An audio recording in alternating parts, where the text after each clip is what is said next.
সুনামগঞ্জে ব্ল্যাকমেল করে অর্থ হাতিয়ে নেওয়ার অভিযোগে হানি ট্র্যাপ চক্রের 2 সদস্যকে গ্রেফতার করেছে সদর মডেল থানা পুলিশ। রবিবার সন্ধ্যায় শহরের 16ঘর নদীর পাড় ও কাজীর পয়েন্ট এলাকা থেকে তাদের আটক করা হয়। গ্রেফতারকৃতরা হলেন তাহিরপুর উপজেলা সমবায় অফিসের অফিস সহায়ক অজিত চন্দ্র দাস এবং জামালগঞ্জ উপজেলার রাজাবাজ গ্রামের বাসিন্দা নারী তুহনা আক্তার। পুলিশ জানায়, গত 6 এপ্রিল সন্ধ্যায় জেলা সমবায় অফিসের অফিস সহায়ক শুকুর মিয়াকে ওই নারী কৌশলে শহরের পূর্ব হাজীপাড়ার একটি বাসায় ডেকে নেন। সেখানে তাকে আটকে রেখে আপত্তিকর ছবি ও ভিডিও ধারণ করা হয়। পরে এসব ভিডিও ফাঁসের ভয় দেখিয়ে অজিত ও তার সহযোগী নারী শুকুর মিয়ার কাছে 50,000 টাকা দাবি করেন এবং টাকা দিতে অস্বীকার করায় তাকে মারধর করা হয়। ভুক্তভোগীর লিখিত অভিযোগের ভিত্তিতে সদর থানার অফিসার ইনচার্জ মোহাম্মদ রতন শেখের নেতৃত্বে পুলিশের একটি দল অভিযান চালিয়ে প্রথমে অজিতকে গ্রেফতার করেন। পরে তার মোবাইল ব্যবহার করে ফাঁদ পেতে সহযোগী তুহনা আক্তারকেও গ্রেফতার করা হয়। গ্রেফতারের সময় তাদের কাছ থেকে ভিডিও সহ মোবাইল ফোন উদ্ধার করা হয়েছে।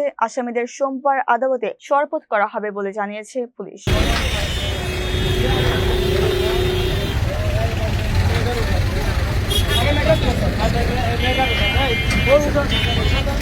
আমাদের মেয়ের পুলিশ আগে ওঠো, মেয়ের পুলিশ আগে ওঠো।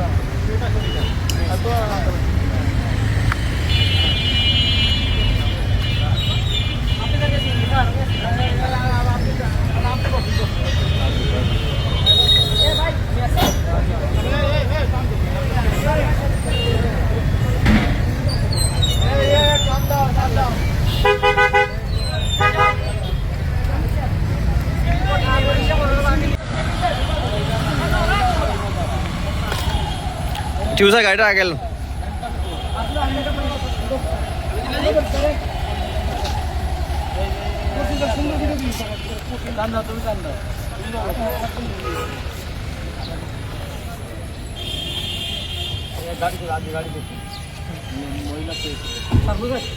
না না হ্যান্ডকাপ লাগা, হ্যান্ডকাপ লাগা, এই পিছনে লাগাও, হ্যান্ডকাপ পিছনে লাগাও।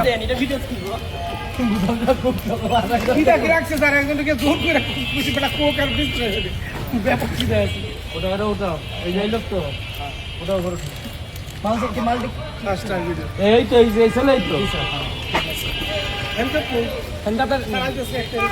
তো গাড়ি দুটো গাড়ি তো মহিলা পুলিশ একজন, কোথায় দুজন আছে স্যার। আচ্ছা ঠিক আছে ঠিক আছে।